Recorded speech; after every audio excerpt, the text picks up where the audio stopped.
Okay, we're gonna do level 3 of Pilates for gymnasts. And basically we're gonna go over the 5 important Pilates concepts that gymnasts can benefit from and incorporate into their gymnastics training. This is level 3 because it comes after level 2 and level 1 and it builds on those two. So if you haven't done level 1 and 2, do them anyway, even if you are a super high level, healthy, strong gymnast. Because even though these exercises might seem easier than gymnastics conditioning, it is a moment for you to take a look at what your body is doing and not just perform the skill and the shape that you need, but really have a moment to think about how your body feels when it's doing it. That is the important part. Also noticing little nuances of the movement to make sure that you're not compensating in ways that you might always be doing with your gymnastics conditioning. So try to take these exercises as if they're brand new to you, even though the shapes might look kind of familiar. All right, the first exercise is talking about getting into hollow body position with good core control. We're gonna start by hugging our legs to our chest because I'm gonna warm up a little bit. And we're jumping right into the level 3 exercises. So we don't really have time to warm up the spine right now. And also we're gonna do not too many of any particular exercise. You can add upon this if you'd like to in the future, but I just don't want you to move into some compensatory patterns while you're doing these exercises for the first time. All right, we're gonna get into what looks like a hollow body position by using our legs to curl us up. Glance down at the belly button. Make sure that your stomach isn't puffing out, but scooping in. Your low back is on the ground. You're gonna release your arms and straighten your legs and move your hands up and down without moving your body. Breathe in, 2, 3, 4, 5, and breathe out. 2, 3, 4, 5, and in. And out. And in. 2, 3, 4, 5, and out. 2, 3, 4, 5. Breathe in. Deep breath in. Full breath out. And breathe in. And out. Maintaining that lift of your shoulder blades off the ground. Breathe in. 2, 3, 4, 5, and out. 2, 3, 4, 5, and done. You can do that with bent legs or lower legs, wherever you need to be in order to keep your low back actually pressed to the ground and belly button scooped in. All right, legs down. We're gonna build upon that pelvic tilt that we did. So we did pelvic tilts in level 1, pressing the low back to the ground, scooping the belly button in and tailbone scooping towards the ceiling. And then after that, we rolled up to the shoulder bridge, segmentally going down one vertebra at a time and up one vertebra at a time. Our legs are parallel. They are hip distance apart and our feet are going straight forward, not turned out.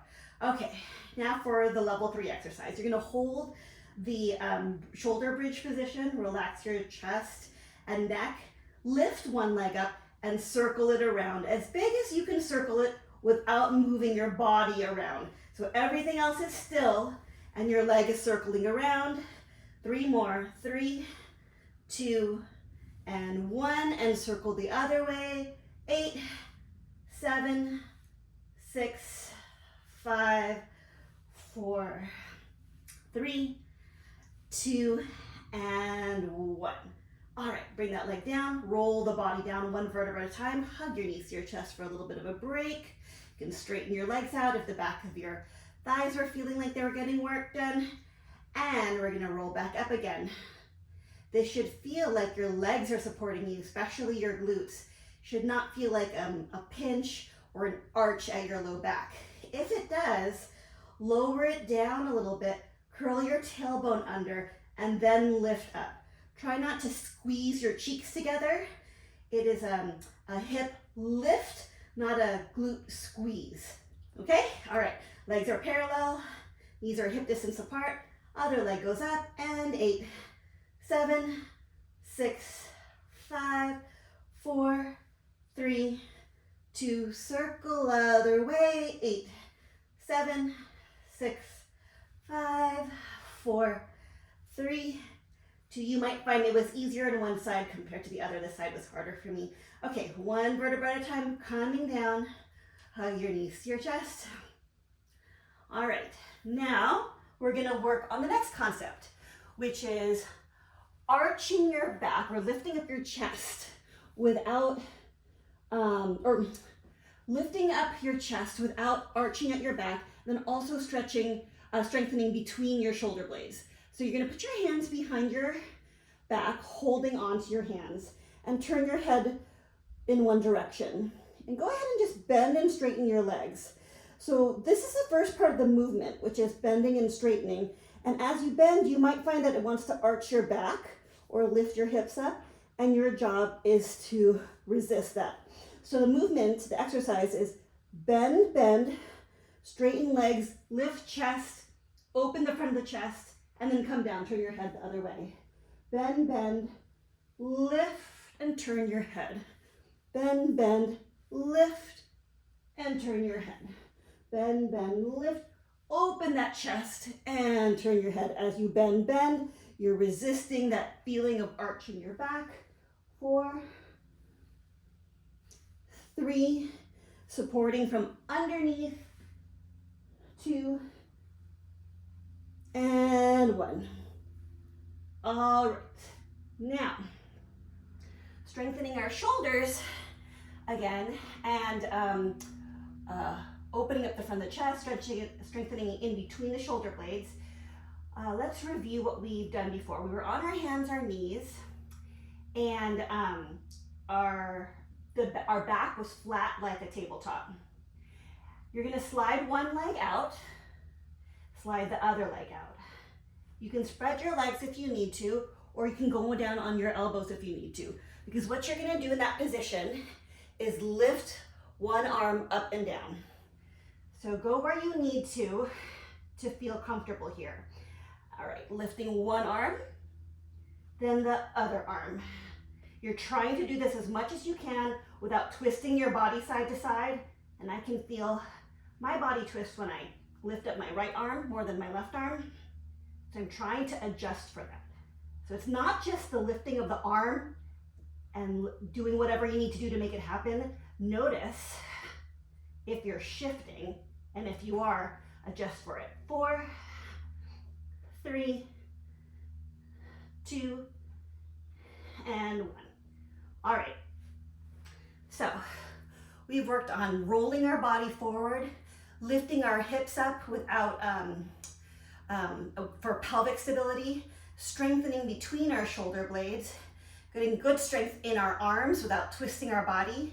Now we're gonna move our spine in all different directions, again with control. All right, so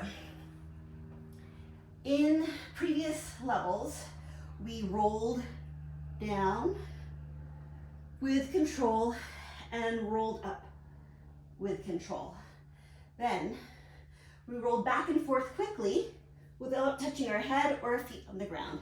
We're gonna do the same thing with our legs up in the air. So legs up in the air, roll back, not touching head, roll up, not dropping legs. And you're also not trying to get to a straight back to stop you, but stay round like this, which is kind of like a hard place to be because you're in between. You can't stop by locking your hips.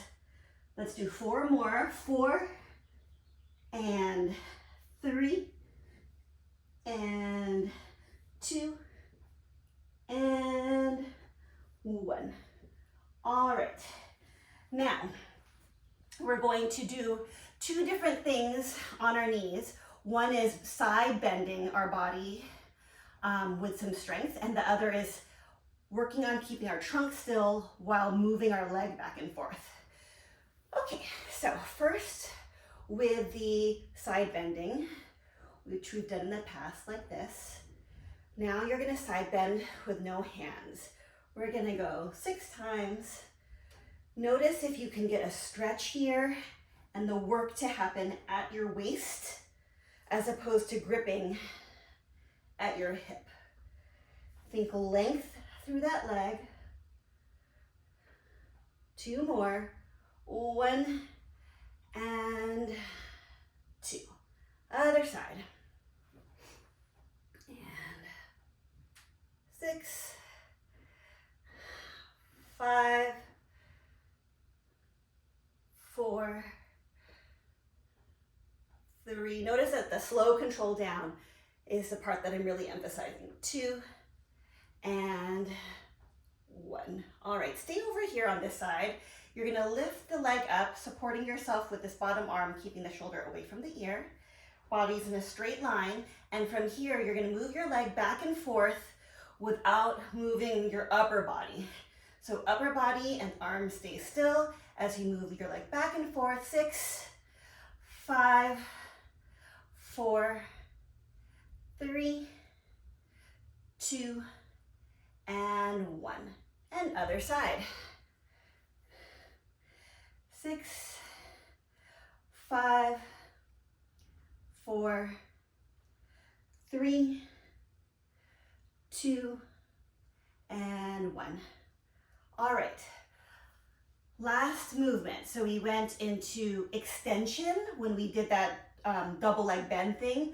We went into flexion when we rocked back and forth. We went into side bend when we did the little side crunches. And now we're gonna do twist.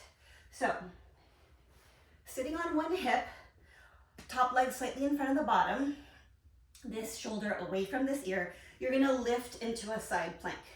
From the side plank position, you're gonna round yourself over, lifting your hips up, and then come back to the front. 3 more. 3, and imagine that you're being pulled up from your belly button towards the ceiling. 2, and 1. And other side. One leg in front of the top leg in front of the bottom, hands stable on the side, shoulder away from ear, lift up into a side plank, and then scoop and round under.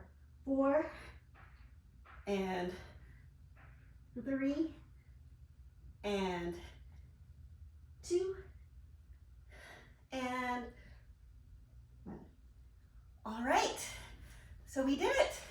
We did all the important concepts with level 3 exercises, and we did only a few of the level 3 exercises because I want you to get used to them, and then you can add more numbers if you'd like.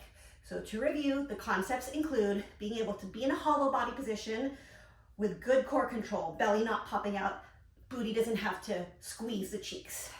Then we talked about pelvic stability. So we lifted the hip up and circled the leg around, trying to stay stable in the pelvis.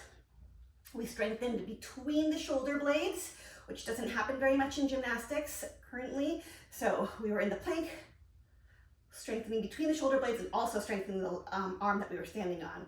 And we moved our spine with control in all directions, rocking back and forth into flexion, going into extension without hands behind the back, without letting our belly dump forward, side bending, and twisting. Oh, and one more concept, keeping our body still while our leg is swinging back and forth. So not like going into an arch when the leg heel drives behind. So if you took all of these levels, 1, 2, 3, I think you hopefully get the pattern of what we're trying to accomplish with these concepts in Pilates, and you can just do a little bit of it and then apply what you learned in the Pilates to your gymnastics conditioning. Okay, thank you.